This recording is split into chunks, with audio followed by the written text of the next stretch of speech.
I'd like to welcome you to Target Focus Training's Striking Series. This is the first striking series that we put together. Very glad that we were able to assemble the people that we have today to put this series together. What I'd like to probably start out by saying is you're going to probably see things on this series that you've probably never thought of as being traditional strikes. We're going to go in depth on what we mean by striking, how we use the term, and what we feel is the important principles and concepts to cover when you are thinking about using your body as an impact weapon. There's a lot of things that we'll be putting out today that you probably never knew were considered strikes or that you could consider as strikes. And I think you're going to find some very unique and useful ways to use your whole body mass to produce some incredible results when you need to deliver trauma to somebody. Now, what we're going to have come out pretty soon here is two of my master instructors, Chris Rankburr and Torrin Hill, will be coming out to cover a lot of the principles, and all the three of us will just be kind of going over the base ideas behind the series and what the goals are of the series and what we'd like to get out of the series.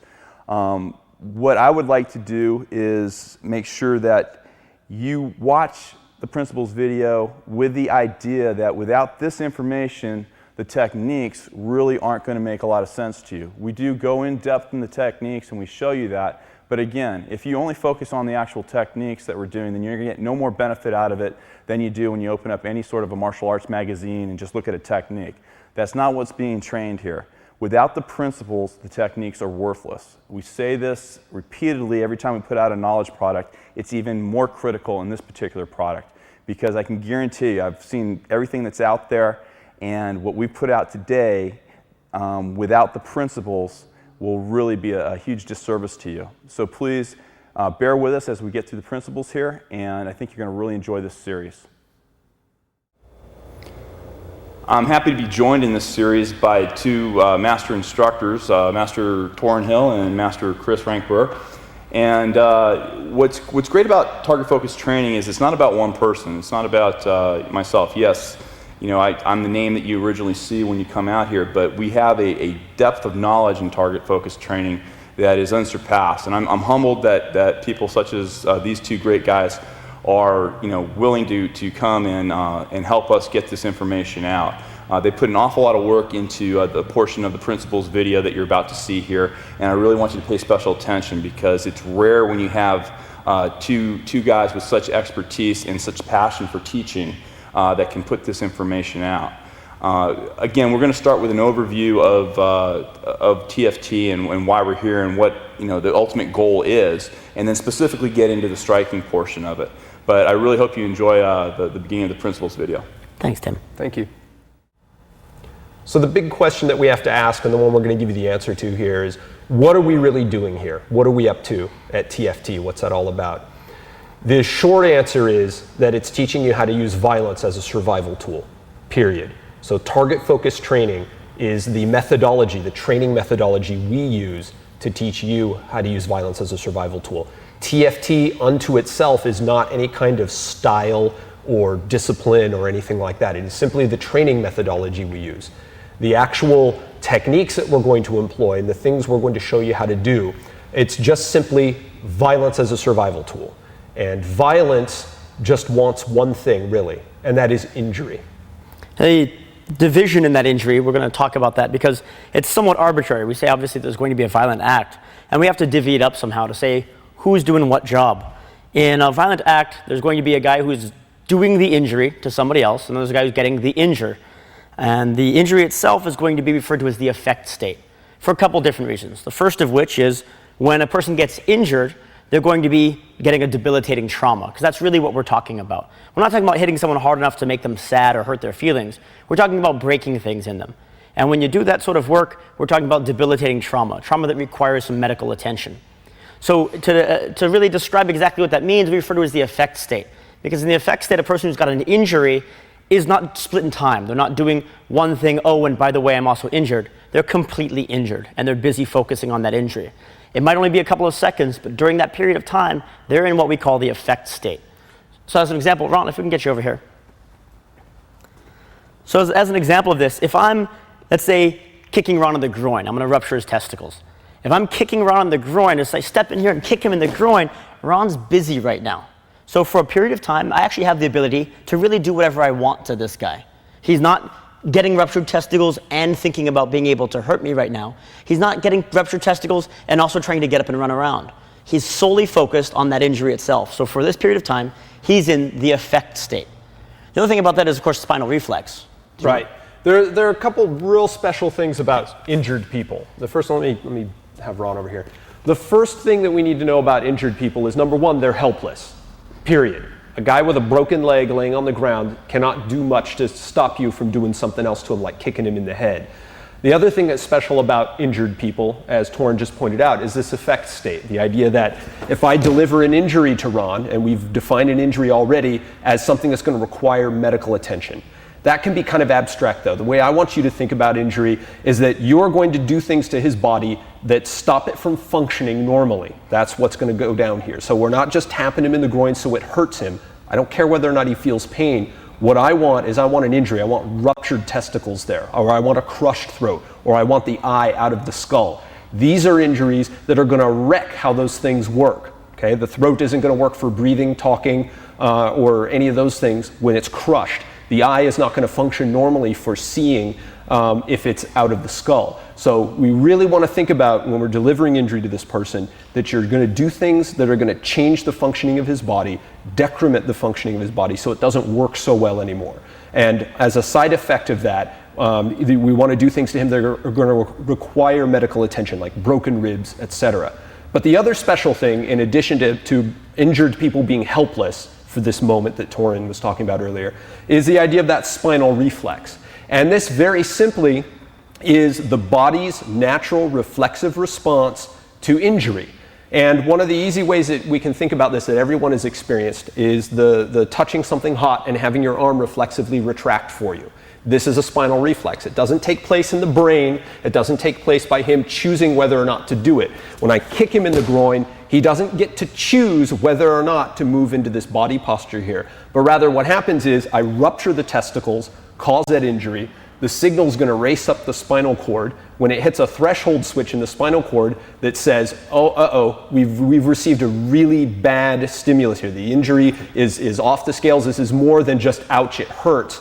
Before that signal actually reaches the brain, it's going to split out that signal, throw it back into the body so that he'll bring his hands into his pelvis, he'll bend his knees, and he'll pick his chin up. Then the signal continues on to the brain to tell him that, oh, by the way, your groin hurts right now. So this reflex happens irrespective of whether or not it's painful. And it happens irrespective of what his thought process is. So it doesn't matter what he wants to do or what he's thinking about doing. This is what his body will make him do. A really simple and easy way to remember this, and this is just from high school biology 101, and that is that an organism, a biological organism, is always going to move away from a negative stimulus, from a bad stimulus. So we're just going to be applying those negative stimuli to him in such a way that, number one, we're going to get that reflex, but number two, we're going to leave something behind that's permanent. So broken ribs are broken after I'm done touching him. If I were just to sock him in the rib cage with the idea of, causing pain, making him hurt, making him say, ow, once I'm done doing that, there's nothing left behind other than perhaps that sensation. But I want to leave something behind. You want to leave something behind that's permanently changed in his body, whether it's ruptured testicles, those broken ribs, or a put-out eye. Now, along those lines, the injuries themselves are all objective. They're the sort of thing that radiologists will look at and say, yeah, that's a broken rib. And it's important that we recognize that the subjective nature of an injury, like, wow, that hurt me, and I fell down and cried, or whether it hurt somebody else and they toughed it out, those aren't injuries that we're discussing at that point in time. The injury itself, as Chris said, is something that is left behind. It's the residue of violent intent. And so when we're striking this guy, we want to make sure that he's leaving something off with him. We're going to hit him in the ribs, we want to leave something in him. And I don't mean a bruise on the surface, I mean broken ribs inside. So any single one of these injuries, the goal is to make sure that we break something in him, ruin something, kill the nerves, and damage the body in general in such a way that he's no better, he's much worse off than he was before we put our hands on him. So in those instances right there, you saw Ron doing the reactions, putting himself in the effect state, for modeling the effect state here. But the flip side of that is that there's also a cause state, right? There's an effect. And so for our discussion, there was also a cause. Chris was the cause. kicking that stuff in. Like he said, he was the bad stimuli. So if you're the bad stimuli in a situation, you're the cause. And it's just that easy. If we're recognizing an effect, there was someone who did it, and that person who did it the effect is in the cause state, and the effect state is the guy who got the injury. The reason we use the term state is like a state change, like the difference between water as steam and water as ice. Two different states. And the reason we say a state is because when Ron gets those ruptured testicles, he's busy doing the effect state. He's in that spinal reflex, and there's an injury. There is no question about, well, maybe he's going to recover from those ruptured testicles and suddenly become the person doing the injuring. It doesn't work that way. Violence happens, one person getting injured, and the other person usually repeatedly injuring the guy after that. So you injure him, he's helpless, and then, of course, in this instance, Chris can keep on going, causing as many injuries as he'd like, because this guy has no say in the matter. That's a real important point, that idea that one person's going to be doing the injuring and there's going to be another person getting injured. And this is why we have these two concepts, why we bother even teasing them out, to have the cause state and the effect state, just to point out that they exist. Because a couple of things are true about violence. And I think that what Torrin said there is a truism about violence that anyone who's ever experienced it or done it for real understands, and that is there's always one person doing it and one person getting it done to them. No matter what the violent act is, no matter how much training or no training at all is involved, no matter what part of the world, in warfare, in social situations, anytime there's a violent act occurring where there's one person injuring another person, there's always that truth. One person's doing it to another, the other person is the receiver. And this is a truth about violence that people don't like to hear, number one, because of course what it means is that for all the years that Torrin and I have been training and all of the information that we have and all the things that we know how to do, it all means nothing if someone comes up and pokes me in the eye or kicks me in the groin. My testicles rupture just like anybody else's. And so this isn't a truth that a lot of people like to hear, but it's the truth. And what we have to do is accept it and then take advantage of it to our benefit. Now, the other idea here, and this is once again that history shows and history tells us that the person doing the violence is typically the one who gets to survive the situation and make it back home alive. And that's really what we're focused on here, because this is why we're so attached to this idea of injury. And you will hear us come back again and again and again to this basic precept of causing an injury. Because before I cause the injury, if I have Ron here and I haven't done anything to him yet, there are any number of things that he could do or have done already or be in the process of doing. I have no idea. There's literally an infinite number of options that he has open to him now. But once that injury occurs, once I step in and cause that injury, everything changes in my favor. Right now, everything changes in my favor. He's injured, he's helpless, he's doing a spinal reflex, and he's stuck in the middle of that spinal reflex, which means I can kick him in the groin. And notice, there's nothing he can do to stop me from kicking him in the groin. I could break his knee. There's nothing he can do to stop me from breaking his knee, because at this point, he is helpless, he's stuck in that spinal reflex. So if you look at this now, at this picture, what happens is a lot of people look at this picture here, what's he gonna do? I don't know. And this causes a lot of anxiety to people. What's gonna happen next? But I know that every time I step in and claw him to the eyes, this is what's gonna happen next. Everything changes in my favor. I am now the person doing violence to the other person. Chances are grossly in my favor that I'm gonna be the one to survive this and make it back home. So that's once again, this is historical. History shows us this. If we look at things like prison populations and the way violent conflict in prison populations goes down, and those are the people who are the best at doing violence in our society, concentrated into a population. It all looks the same. All violent acts look just like every other violent act. There's one person doing it, one person getting injured. Your goal and what you want to do is you always want to be the person causing the injury, and realize that it doesn't matter what happened before. You could have gotten punched already, you could have gotten kicked, he could have already stabbed you, he could have already shot you.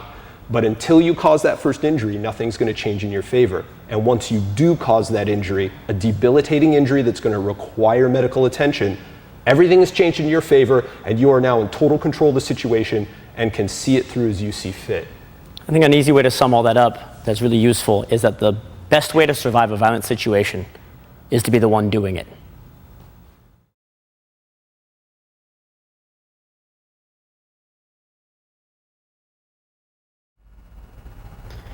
One of the things we cover quite a bit in this series is striking, and striking, of course, with your body weight.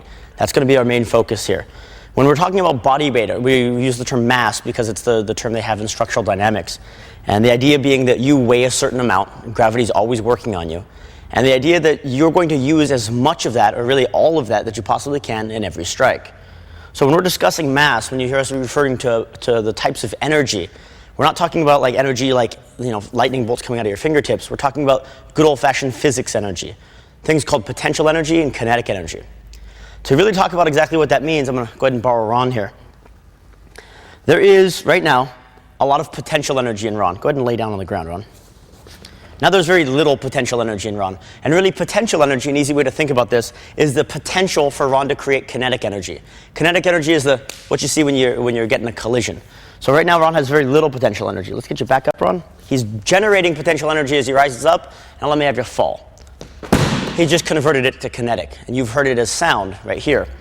But when he's doing this, as he's rising up, he's loading what I affectionately refer to as a potential energy shotgun. So come on up, Ron.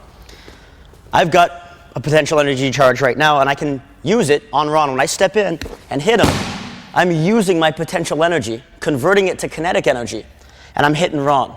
And then because he's losing his balance, I'm making him take his potential energy and basically shoot himself in the foot with that shotgun, driving himself into the ground, knocking himself down, and taking all that potential energy, thanks Ron, and converting it to kinetic for purposes of injury. So when we're striking, we're using all of our body weight, all of our mass, to make that energy happen in a collision. And that energy, that kinetic energy, is what's going to drive everything. That's how you burst organs and things of this nature. And it's also covered quite sufficiently, I believe, in the text that came with this. And this is why we make the differentiation between punching and kicking and striking. Because everything that you do in striking, whether you're going to be doing it with your foot or your fist or a knife or a stick or the edge of a briefcase, whatever you're doing, it's going to all be driven off of this basic engine, this basic idea of taking the potential energy that you have and converting it into kinetic energy and putting that kinetic energy into the person.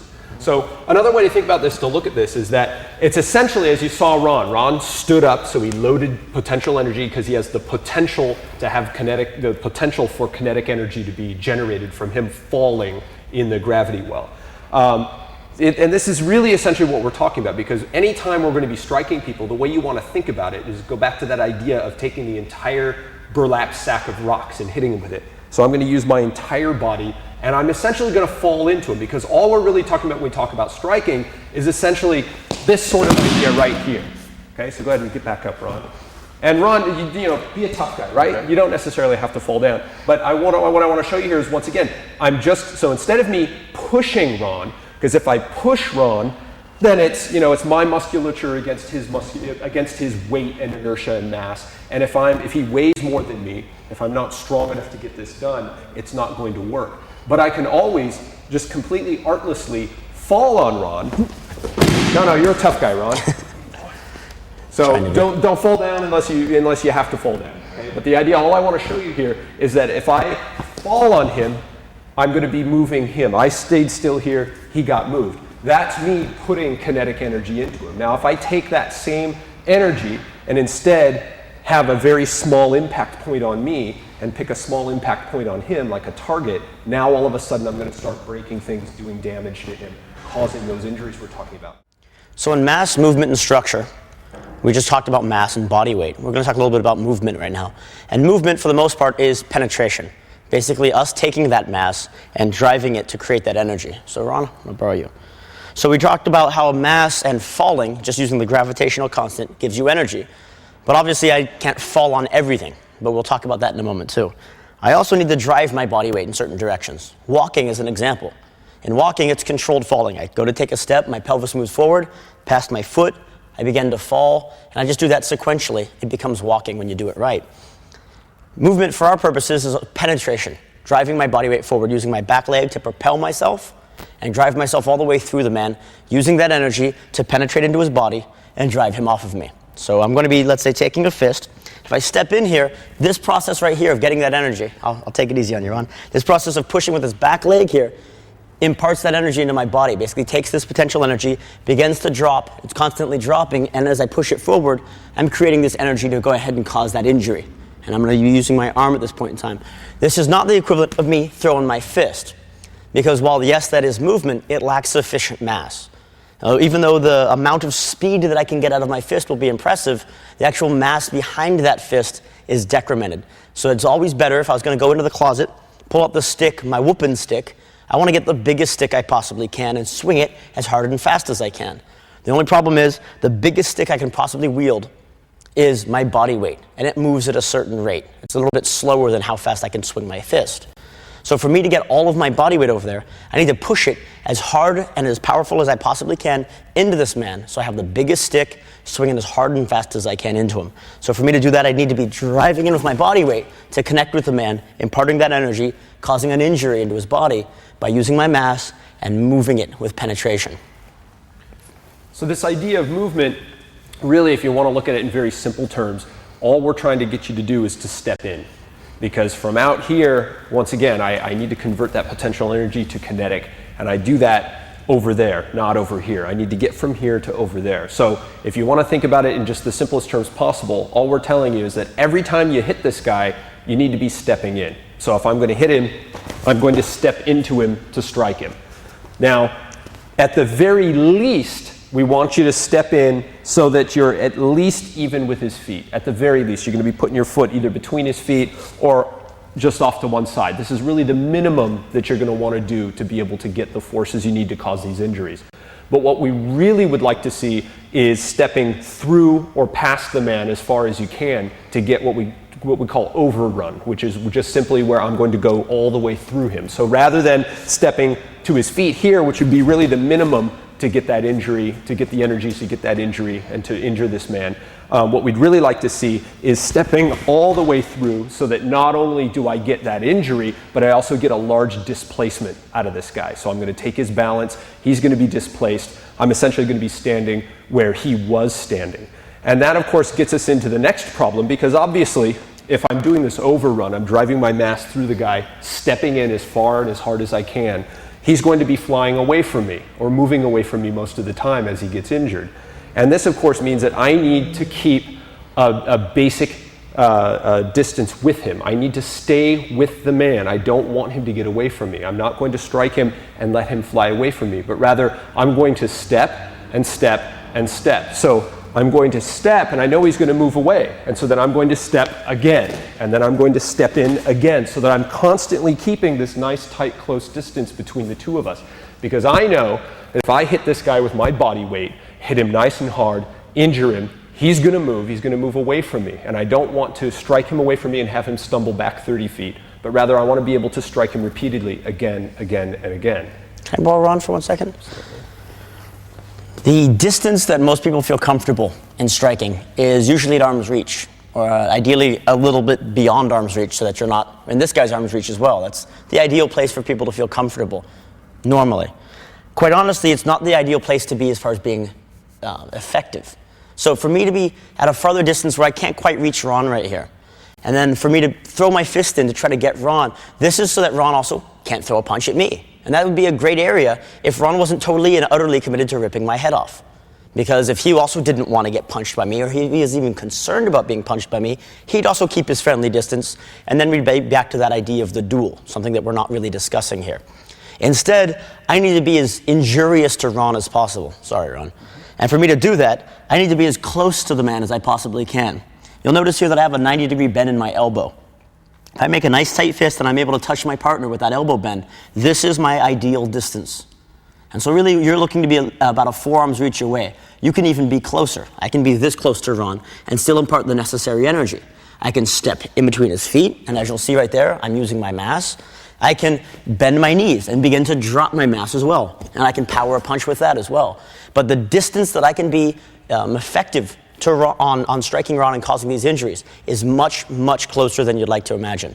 It is not the legs reach. It's not popping off kicks from this distance, a couple high and then one low. It doesn't work that way. It never has and it never will. Those sorts of kicks will infuriate a killer. What we need to do is we need to use the same tactic against him. He wants to get close to you, and that's perfectly acceptable because you need that distance to be able to get that overrun. Let's say my lunge, the farthest I can make this lunge happen, gets me all the way to Ron's feet. That doesn't do as much as I'd like it to, because then it's all my hands at this point in time, and it lacks the energy, it lacks the necessary oomph. But if my lunge can take me all the way past Ron, and my hand is trying to come out the other side of him, well, at that point in time, I'm able to impart that energy. I have my mass in movement via penetration, and now I'm able to really communicate that. So that idea of that overrun, it needs to start close and go all the way through him. So I think an easy way to look at this is just remember this. Number one, step in. That's just going to be it's going to take care of it right there. You're always stepping in. Number two, you want to go through him. So you're going to step in through him. And the last one, just stay with him. Stay right on top of him. You're not going to let him get away from you. You're always going to keep that chest-to-chest distance that Torun was talking about there.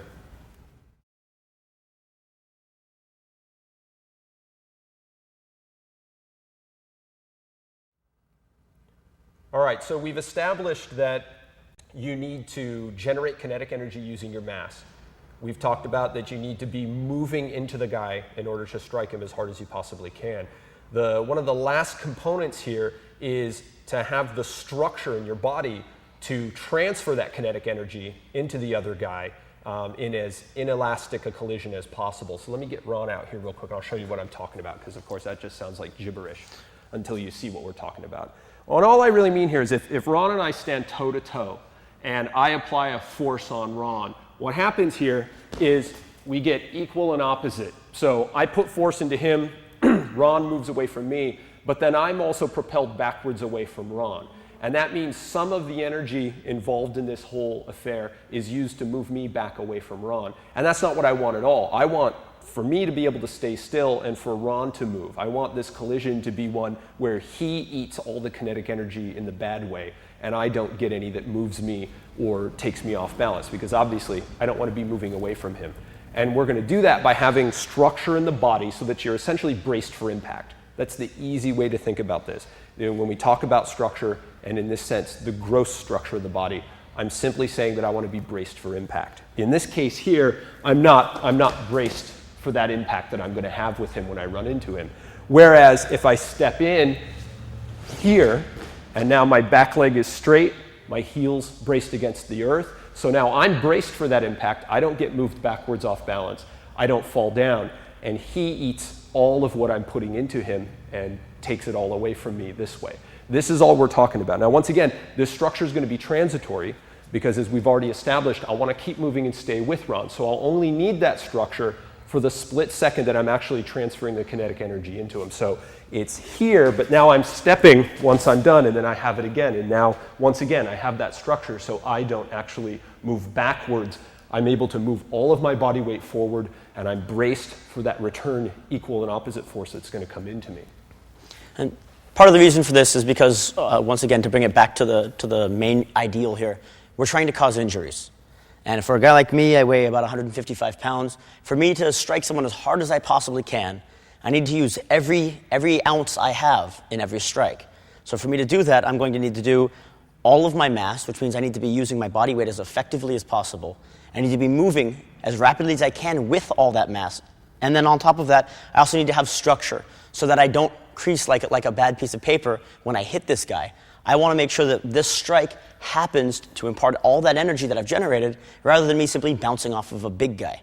And because I'm small, this is the sort of thing that is very important to me. And because the guy that you're probably going to need to do this to is going to be much, much larger than you, everyone effectively is small, no matter how big you are.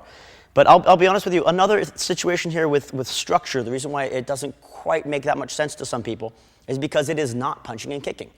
Structure has to do with initially unilaterally tensioning the arms, making sure that your entire arm is locked tight.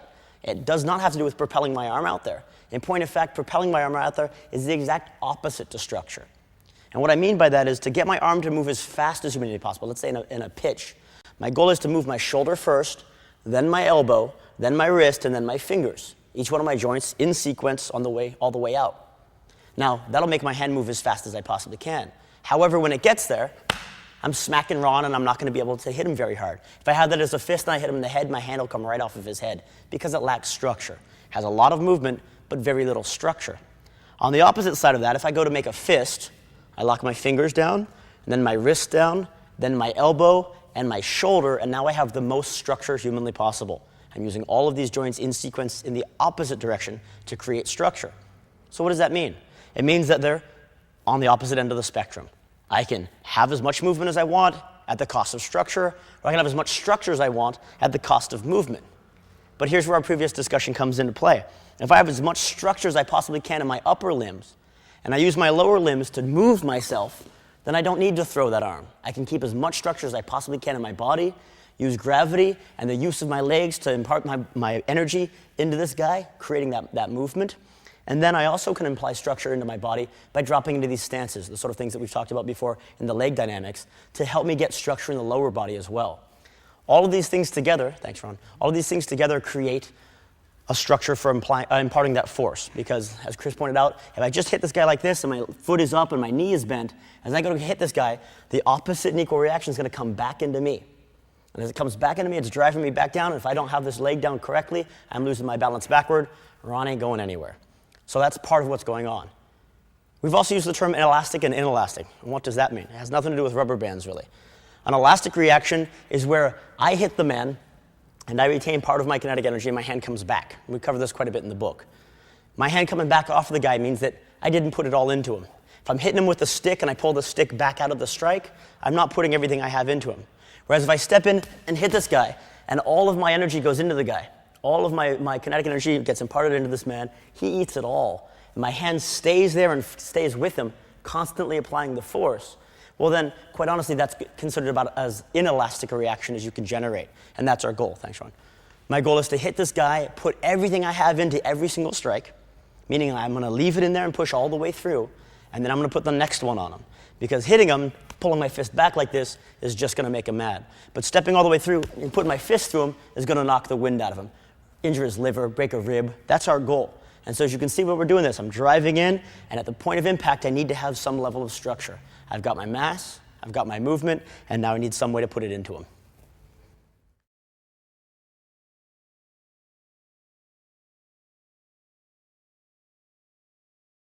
All right, so now that we've covered what's required to get this stuff done, what we're going to look at now is what we refer to as the most basic strike. So let's get Ron out here. Let's just jump right into this. So let me get Ron to lay down. That way we're not going to cloud this up with anything else that's going on. The most basic strike that I can do to this guy, the hardest that I can hit him essentially, is going to be me dropping both of my knees into two targets, in this case, the bladder and the solar plexus. So the most basic strike really just looks like this right here. And so it would be me coming from up here. Once again, I'm dropping my weight. I'm going to be using as much of my mass as I can to get this job done. So I'm going to be using all of me all at once. And I'm going to be dropping that weight onto those targets with structure so that I can actually transfer that kinetic energy into him. I have the potential energy loaded up here, and I'm going to turn it into kinetic by dropping straight down, and I have the structure to transfer that into him, because what's happening is all of my weight, with my head up, my spine straight, above my pelvic girdle here, above the femurs, which are vertical, driving into those targets there, he's going to eat all of it with a nice hard surface. This is an inelastic collision because there's no place for him to go. He's braced against the ground. I'm falling on him. The only way that I could hit him any harder would be to get more elevation on him. That's literally it, to build up more potential energy to turn into kinetic to drop on him.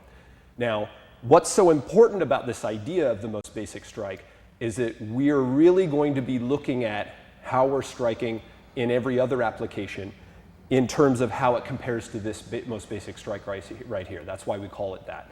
Because literally, when you punch this guy in the jaw or you kick this man in the groin, you want it to feel subjectively to him the same as you dropping both knees into these targets from up here. That's how you want it to feel to him. And if it doesn't feel that way to the guy, then you're not doing it right, because you're probably then not using your entire mass, you're probably not moving, you're probably not dropping your weight into that strike. So this is important because we want to be able to refer back to this always as the most basic way to get this job done. It should always feel like this to the man.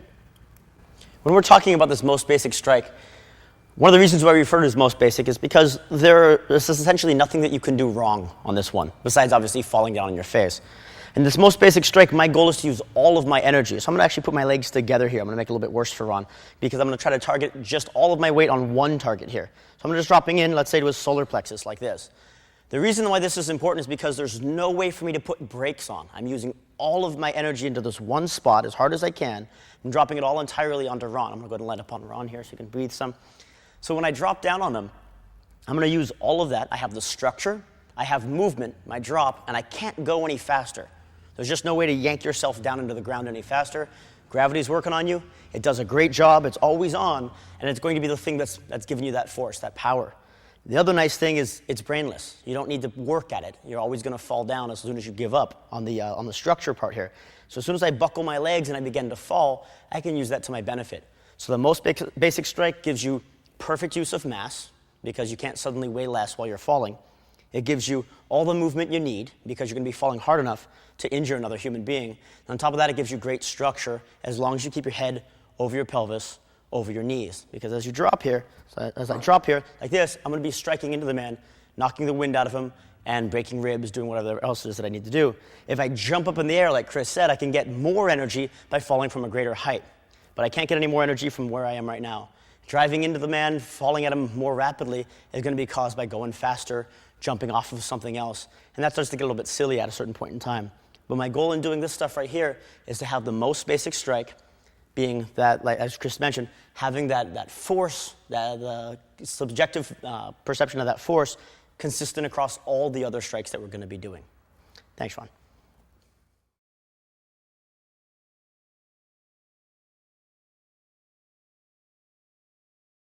When striking, there's something else that we'd like to talk about here, Ron, which is rotation and follow-through. I want to start off with follow-through here.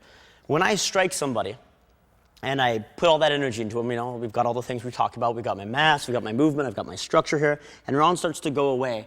Obviously, as I keep bending these legs and keep trying to apply that force, Ron starts moving more and more at the same rate than I am. He starts falling away from me. I'm going to stop having contact, and I don't really want that. I want to put contact on him all the time to make this as inelastic a collision as possible.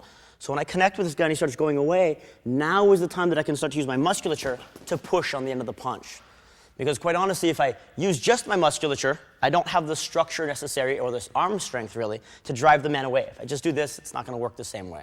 So what I want to do is use my arms. I'm going to take all that musculature and load up my body, locking my humerus to my rib cage, my upper arm locked to my side. And as I step in to hit this guy, all that musculature is doing this, but now you'll notice there's a gap.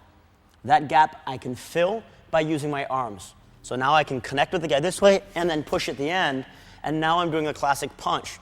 But I'm doing it as a strike. Striking with my body weight, and then following through using that musculature.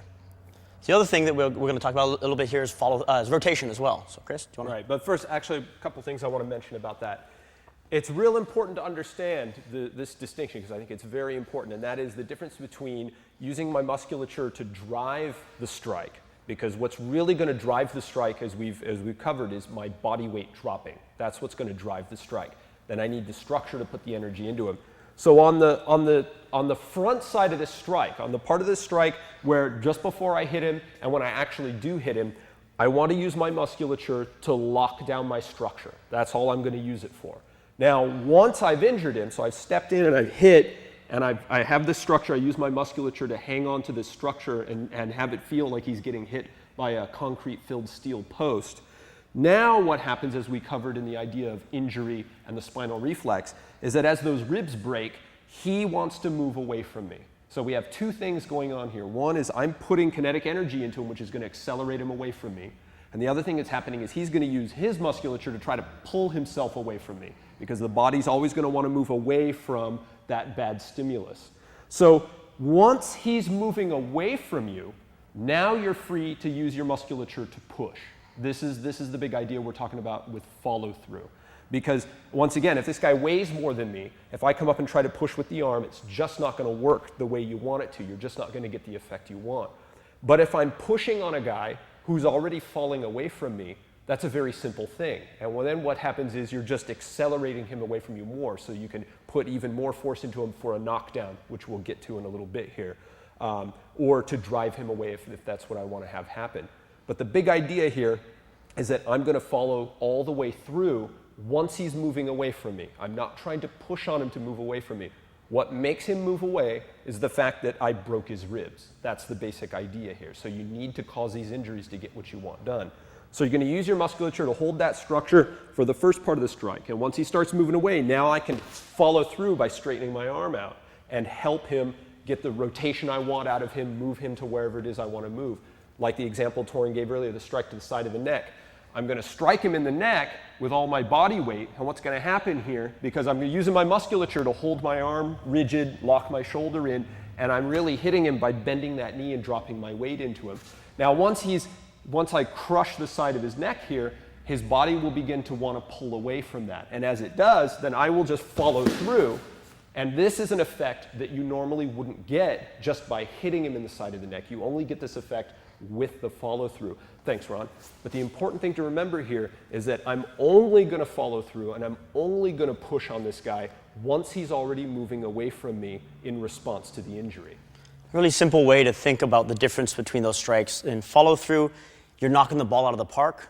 And with the average type of punching, you're really just kind of bunting the ball most of the time. So instead of just trying to hit the ball where it is to get it to move away from you, your goal is to follow all the way through and drive it completely out of the park. And we do that every single time we strike.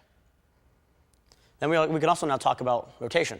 Sure. So one of the other things about rotation here, the other benefit, is in rotation I get to use all of my musculature to wind up my opposite side so I can keep getting returns on strikes.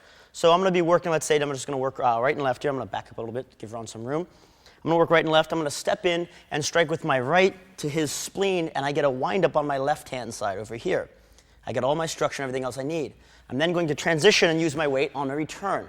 Get all my follow-through that I need this way, which winds me up, allows me to tension down this arm. Now, I'm driving with this side locked and pulling to help get this rotation follow-through. And as I'm pulling on this side, I'm winding all these muscles up on this opposing side here so that I can return them. But I can't use those muscles until he starts moving away, which is what Chris was just talking about. So now as I step in again with this wind-up, I'm able to connect here and then follow all the way through using that musculature. So a nice feature of muscle is that as you tension it up, it's able to release much quicker. So I'm going to load it up and then release it, and load it up and then release it. And that's part of the benefit of these follow-throughs. The other nice thing about follow-through is that you're going to knock the man down. Because if I just hit the guy right here and just keep my body here, and I don't add in any rotation, that additional rotation is going to extend my follow-through for a much, much larger arc. I can only follow through so far in a line, but as long as I rotate it, I can continue following through in a much larger arc, applying more force constantly, and stretching out what's called the impulse, which is in the documentation there. Yeah, just one thing I want to mention about this too, is that this idea of the rotation and the follow-through is really what's going to cause the large injury. And this we're going to talk a lot more about in the manual that comes along with this. But it's the idea that I want to penetrate deep through the body, into the body, to distort the tissues and to take them past their point of elasticity to where they start to tear. This is how we're going to break ribs. We're not necessarily going to be successful at breaking ribs by hitting like this, but rather by taking your fist and trying to poke it all the way through them and have it come out the back, driven by your body weight. And then once he begins moving, following through and keeping that contact with the part of him that you're hitting by extending your arm. Now, the other side of this that Torin was talking about there with rotation and being able to load the machine up every single time by rotating it so I get another strike from way back. The easy way to think about this, and this takes us all the way back to that most basic strike, you always want to hit the guy as hard as you can. That's just what it boils down to. If I'm going to cause injury, I got to hit him as hard as I can every time. Okay, I don't pull punches. You don't want to pull punches because it's not going to cause injury. What you want to do is you want to hit him as hard as you can. And part of that is, of course, going to come from the musculature. So doing things like hitting and following all the way through and winding this all the way back so that now I can accelerate in off of this and have that structure braced for that next impact, that's going to be a part of hitting him as hard as I can. But the reason that we want to start this talk, first with the idea of mass in motion is because that's where you're going to get the most wallop. It's not going to come from your musculature. Musculature is secondary to this idea of getting the mass moving. And typically what happens when we start talking about this idea of rotation is then people think that they're going to be doing this sort of thing here. And that's just plain not effective because it has to be driven with that engine of my entire mass slamming into the guy at the same time. So the musculature used on the rotation is secondary. It's still there. You're still going to want to use it because remember, you always want to hit the guy as hard as you can.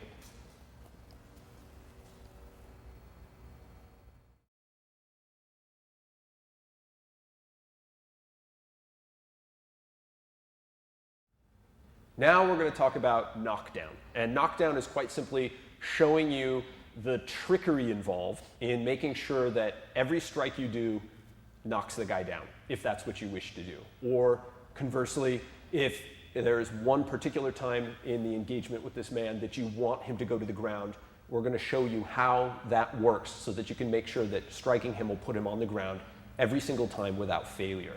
So first of all, the first thing we're going to do is we're going to define some terms of the physics involved in this.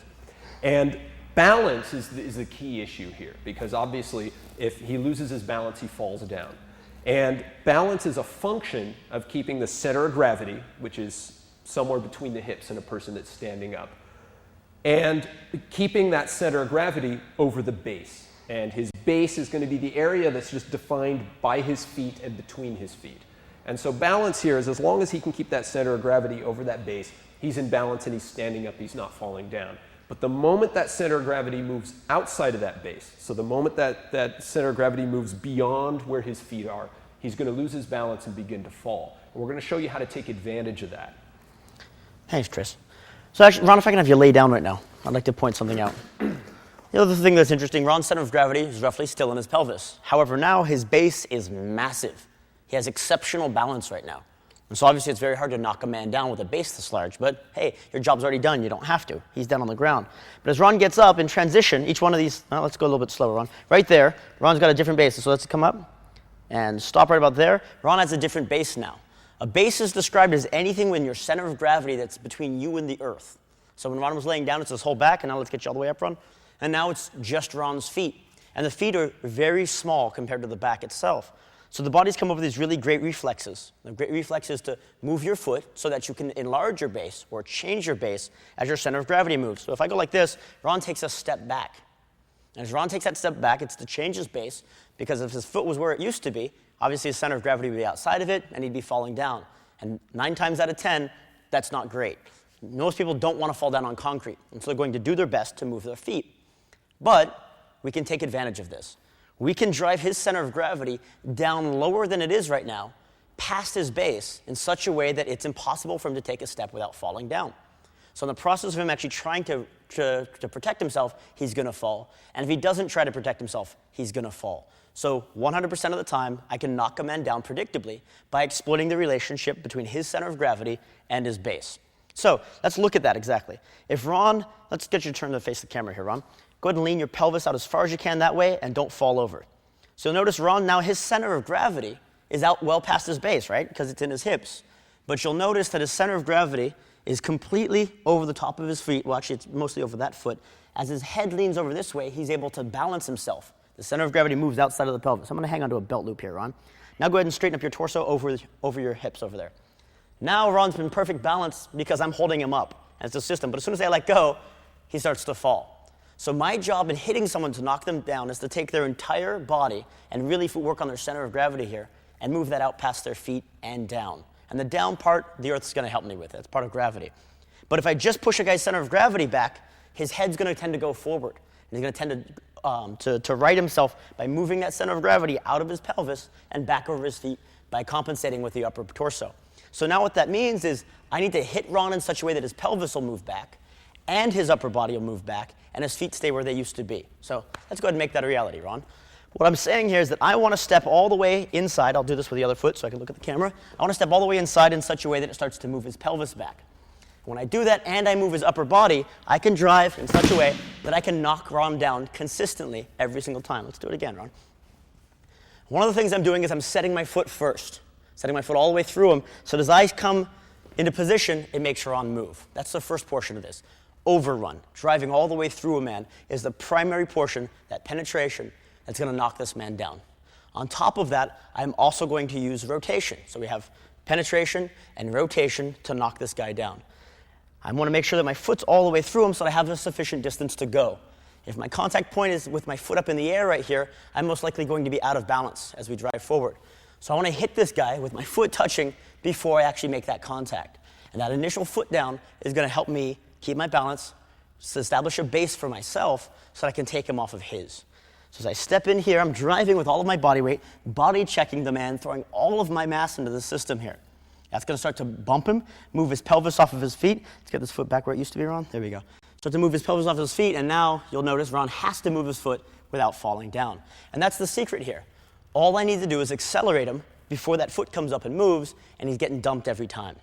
What does that mean? If I hit a guy in the neck like this, he's going to still be in balance.